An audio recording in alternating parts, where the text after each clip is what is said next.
Mi fa piacere che tu abbia scelto di dare un'occhiata più approfondita alla manutenzione ordinaria da eseguire in campo sugli attrezzi da taglio. Ti farò vedere come pulire, affilare e ingrassare correttamente un attrezzo. Ma ovviamente prima di tutto ci serve un attrezzo. Vediamo se Antonio può prestarci il suo. Antonio, cosa stai facendo qui con queste piante di kiwi? Beh, io sto facendo la cimatura dei rami indeterminati e poi passerò alla desucchionatura. I rami indeterminati praticamente sono questi rami che durante l'estate continuano ad allungarsi, che a un certo punto o si attorcigliano a qualsiasi sostegno che trovano, oppure in alternativa si attorcigliano su se stesse.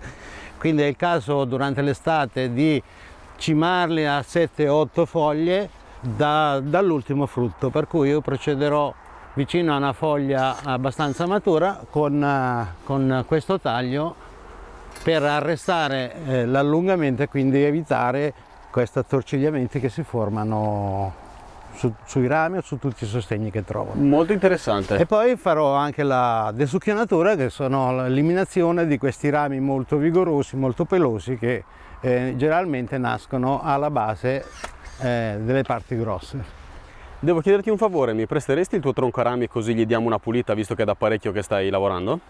Prego, anzi volentieri, così me la metti subito a posto. A posto. Grazie. Grazie a te. Prima di tutto, prima di eseguire qualsiasi manutenzione, rimuoviamo la batteria, in maniera tale da evitare di azionare accidentalmente le lame, visto che stiamo per andare a lavorare proprio lì.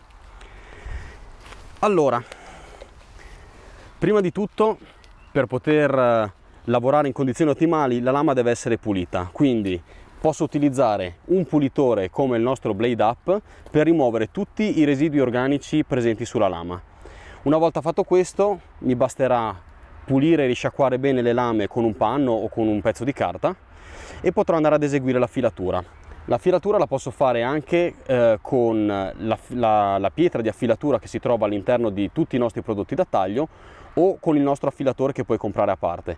Importante ovviamente è sempre tenere l'affilatore inclinato seguendo l'inclinatura che già ha il filo della lama, in modo da andare ad affilarla e non a rovinarla.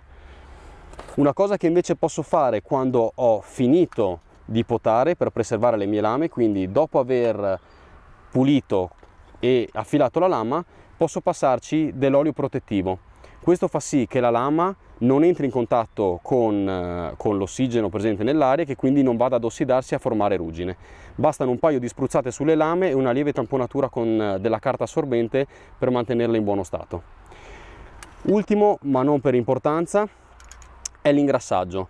Con il grasso spray potrai andare ad eseguire l'ingrassaggio dell'ingranaggio lama, che è una cosa molto importante da eseguire.